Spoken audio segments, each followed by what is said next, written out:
Bismillahirrahmanirrahim. Assalamualaikum warahmatullahi wabarakatuh. Alhamdulillahirrahmanirrahim.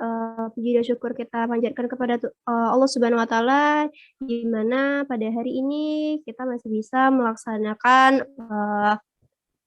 presentasi dari kelompok 5, yang dimana kelompok 5 yang mempresentasikan tentang laporan dari ekoenzimnya. Kelompok 5 pun beranggotakan saya sendiri, Nanda Salmari Hadatul Ais, rekan saya Chelsea Ananda, Rahmi Hidayah Putri, Livia Juniati, Yogi Saputra, dan Safira Nurul Fadila. Baiklah, untuk yang pertama akan disampaikan oleh Vira. Kepada Vira, kami persilahkan. Baiklah, materi pertama akan saya sampaikan. Apa itu ekoenzim? Ekoenzim atau Gourbec enzim merupakan cairan hasil fermentasi sampah organik. Fungsi yang dimiliki ekoenzim diantaranya sebagai pembersih lantai, pembersih sayur dan buah, penangkal serangga, serta penyubur tanaman. Manfaat ekoenzim sebagai desinfektan disebabkan oleh kandungan alkohol dan asam asetat yang terdapat dalam cairan tersebut. Proses fermentasi ini merupakan hasil dari aktivitas enzim yang terkandung di dalam bakteri atau ragi. Nah, dalam larutan ekoenzim tersebut terjadi proses fermentasi dengan bantuan enzim yang akan menghasilkan ekoenzim dalam waktu 3 bulan. Dalam proses fermentasi diperoleh persamaan reaksi yaitu C2 tambah NO2 tambah O2 menghasilkan O3 tambah NO3 tambah CO3. Selama proses fermentasi, enzim berlangsung dihasilkan gas O3 yang merupakan gas yang dikenal dengan sebutan ozon.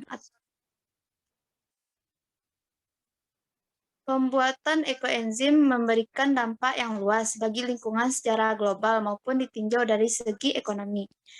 Ditinjau di manfaat dari lingkungan selama proses fermentasi berlangsung dimulai dari hari pertama akan menghasilkan dan melepaskan O3 yang dikenal sebagai ozon. Ozon ini kan bekerja di bawah lapisan stratosfer untuk mengurangi gas rumah kaca dan logam berat yang terkurung atmosfer. Selain itu juga dihasilkan gas NO3 dan CO3 yang dibutuhkan oleh tanah sebagai nutrisi untuk tanaman. Hanya itu yang bisa saya sampaikan. Saya kembalikan pada moderator. Baiklah, untuk slide selanjutnya akan disampaikan oleh Chelsea Ananda. Kepada Chelsea, kami persilahkan.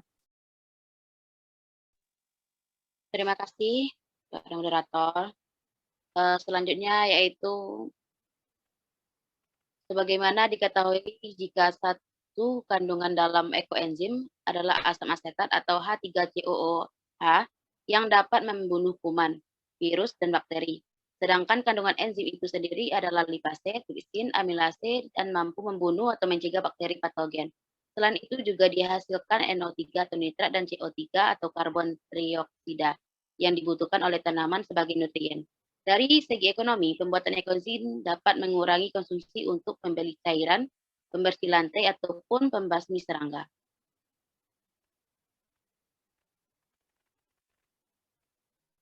Adapun alat dan bahan, yaitu alatnya ada pisau, ada plastik, gelas ukur, sendok, dan timbangan. Dan bahannya ada air, gula aren, sampah organik yaitu kulit buah dan sayuran. Berikut cara kerjanya. Yang pertama itu membersihkan wadah dari sisa sabun atau bahan kimia. Yang kedua menyiapkan air, gula aren atau molase, dan kulit buah sesuai dengan perbandingan yang diajukan yaitu 1:3:10. Di mana air 60% dari volume wadah, gula aren 10% dari berat air, dan potongan sisa buah dan sayuran 30% dari berat air. Yang ketiga, memotong buah menjadi bagian yang lebih kecil lalu keringkan. Yang keempat, memasukkan air sebanyak 3 liter ke dalam wadah yang sudah kering dan sudah dicuci bersih. Yang kelima, memasukkan gula aren sebanyak 300 gram ke dalam wadah lalu mengaduk sampai rata sampai semua gula larut di dalam air. Yang keenam, memasukkan potongan buah sebanyak 900 gram ke dalam wadah lalu aduk hingga merata. Yang ketujuh, menutup wadah dengan rapat untuk menghindari kontaminasi. Yang ke-8, membuka tutup wadah atau ekoenzim pada hari ke-7 seminggu untuk membuang gas yang tersimpan di wadah akibat fermentasi. Hari ke-30 atau sebulan untuk melihat apakah ada berlatung atau bau pada ekoenzim. Juga bisa kita lihat apakah terdapat pitera dan nama enzim.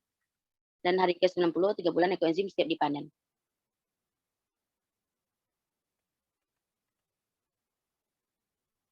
Hanya itu yang dapat saya sampaikan. Saya kembalikan kepada moderator. Baiklah, terima kasih kepada Chelsea. Selanjutnya penyampaian hasil pengamatan yang akan disampaikan oleh rekan saya, Yogi Saputra. Kepada Yogi, dipersilakan. Terima kasih kepada moderator. Langsung saja, kemudian hasil pengamatan dari yang pertama itu dari Chelsea Ananda, terdapat dilihat di slide itu. Ekoenzim perkembangannya dari hari 0, hari ke-7, hari ke-30 dan hari ke-90. Di mana dapat dilihat di gambar pada hari ke-30 itu sudah mulai ada terlihat piti-piti putih jamur pitera. Kemudian pada hari ke-90 juga dapat kita lihat jamur putih, jamur pitera. Kemudian untuk hasilnya sendiri, untuk warna ekoenzim dari Chelsea Ananda itu berwarna coklat tua dengan aroma asam segar. Next. Kemudian selanjutnya untuk pengamatan ekoenzim dari Livia Juniati juga dapat dilihat di slide itu perkembangan dari hari ke-0, hari ke-7, hari ke-30 dan hari ke-90. Hampir sama dengan ekoenzim sebelumnya. Untuk warna sendiri dari ekoenzim Livia Juniati itu berwarna coklat tua. Untuk aroma sendiri yaitu asam segar yang didominasi oleh kulit nanas.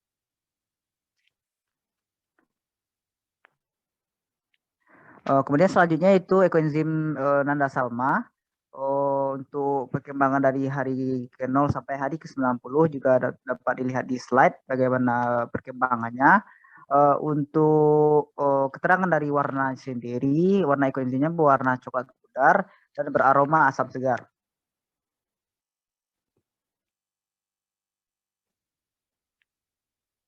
Selanjutnya itu untuk pengamatan dari Rahmi Dia Putri untuk perkembangan ekoenzimnya juga bisa dilihat pada hari ke-90 banyak terdapat jamur pitera.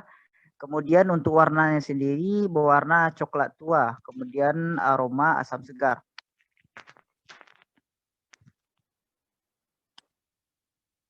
Kemudian selanjutnya itu hasil pengamatan ekoenzim dari Safira Nurul Fadila.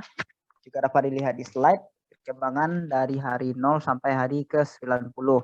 Untuk warna dari ekoenzimnya sendiri itu berwarna coklat pudar dan aromanya dominan itu asam segar.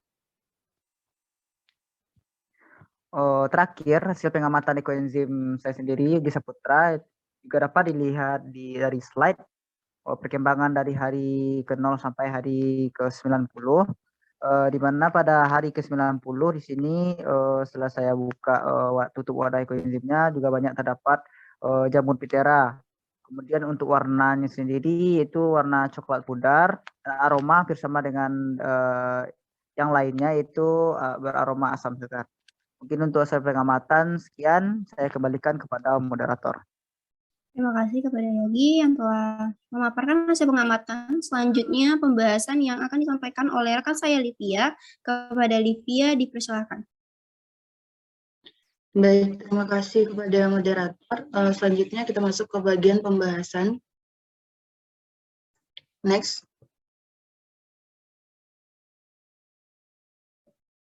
Pada proyek ekoenzim, proses pembuatannya berlangsung secara mandiri yang dilakukan di rumah masing-masing praktikan. Ekoenzim merupakan produk hasil fermentasi limbah dapur organik seperti ampah buah, kulit buah, dan sayuran dengan mengolahnya melalui proses fermentasi. Limbah organik yang digunakan oleh anggota kelompok 5 ini sendiri yaitu kulit buah nanas, semangka, pisang, pepaya, jeruk, lemon, melon, duku, apel, jambu biji, jeruk manis, jeruk nipis, jeruk kasturi, dan apel hijau. Kemudian untuk sisa potongan sayur yang digunakan diantaranya labu siam, buncis, sawi, sayur kailan, kol, wortel, mentimun, dan lobak.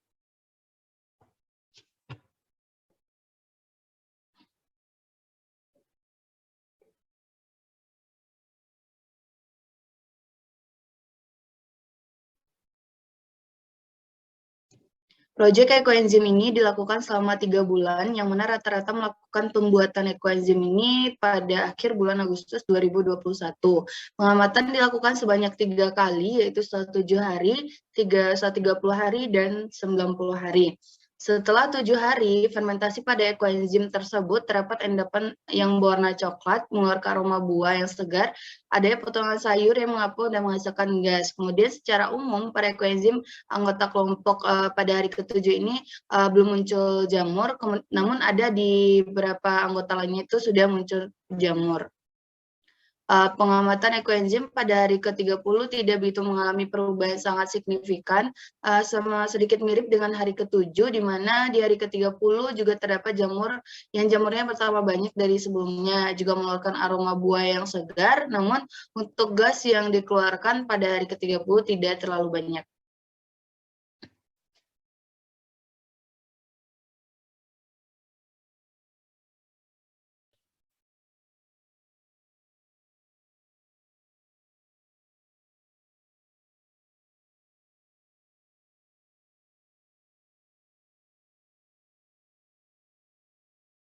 Selanjutnya yaitu pengamatan ekoenzim di hari ke-90 sekaligus bertepatan untuk pemanenan ekoenzim. Pada ke-90 ini, ekoenzim mengeluarkan aroma yang segar. Ketika tutup wadah dibuka, terdapat busa atau gas dan sayur naik ke atas. Kemudian juga terlihat jamur pitera yang banyak tumbuh di permukaan ekoenzim. Ekoenzim pasca panen menimbulkan warna dan aroma yang berbeda dari masing-masing produk ekoenzim anggota kelompok. Warna ekoenzim secara keseluruhan berwarna coklat tua dan coklat pudar. Aroma ekoenzim setelah panen yaitu beraroma asam segar dengan khas buah yang dominan seperti nanas, jeruk, dan tergantung pada buah yang digunakan. Ekoenzim berhasil dengan baik, yaitu ditandai dengan warna yang cerah sesuai dengan bahan yang kita gunakan. Namun warna ini akan sangat berbeda antara satu dengan yang lainnya, tergantung pada bahan yang kita gunakan. Aromanya sesuai dengan bahan atau tidak berbau busuk, khas aroma asam segar khas hasil fermentasi, ada jamur putih. Kalau jamurnya hitam berarti ekoenzim mengalami kegagalan dan pH di bawah 4.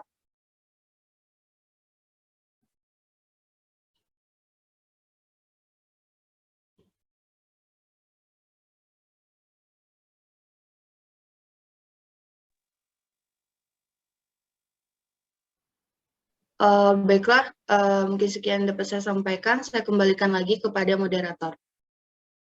Baik, terima kasih kepada Livia yang telah memaparkan pembahasan. Selanjutnya akan disampaikan oleh rekan saya, Rahmi. Kepada Rahmi, dipersilakan. Baik, terima kasih moderator. Selanjutnya itu manfaat ekoenzim. Cairan ekoenzim merupakan cairan yang memiliki banyak manfaat bagi kehidupan. Di antaranya sebagai berikut. Yang pertama itu sebagai pupuk tanaman.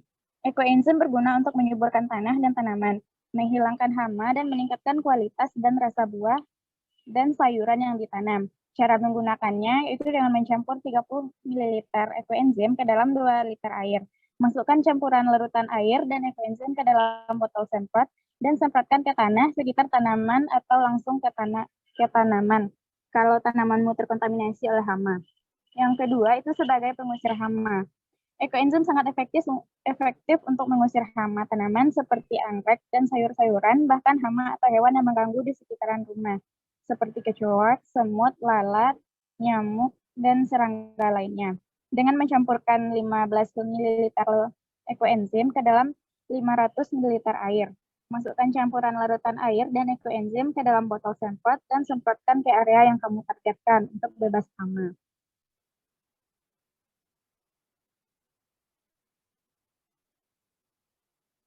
Untuk manfaat selanjutnya yaitu sebagai cairan pembersih serbaguna. Kita bisa menggunakan cairan ekoenzim ini sebagai cairan untuk membersihkan seluruh rumah, baju, bahkan sayur dan buah juga.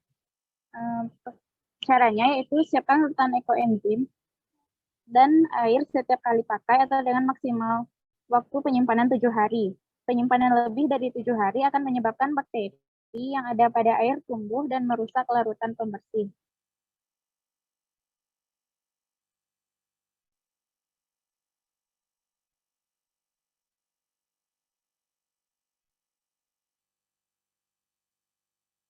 Pada saat pemanenan ekoenzim, tentunya terdapat ampas dari ekoenzim. Ampas tersebut juga memiliki manfaat, diantaranya yaitu sebagai bahan fermentasi ekoenzim yang baru. Kemudian bisa juga digunakan untuk membersihkan saluran kloset. Caranya itu di blender halus, dituang ke kloset pada malam hari. Bisa juga digunakan untuk mengusir tikus dengan cara dikeringkan dan ditaruh di tempat di mana tikus suka berada. Kemudian mengharumkan mobil dengan cara mengeringkan dan dimasukkan ke dalam tas kain kecil. Kemudian juga bisa digunakan untuk pupuk tanaman organik.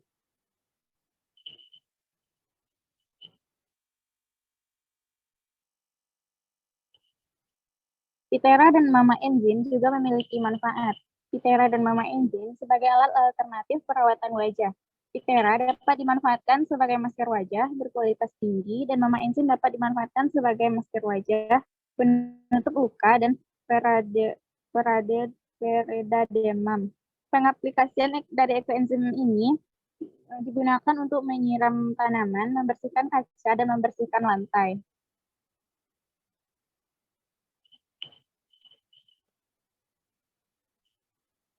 Yang terakhir yaitu kesimpulan.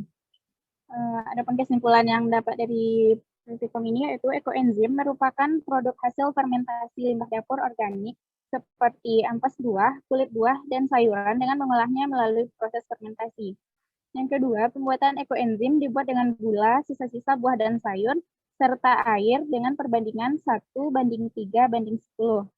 Warna ekoenzim setelah panen secara umum ialah berwarna coklat tua dan coklat pudar. Ekoenzim memiliki aroma asam segar dan khas buah.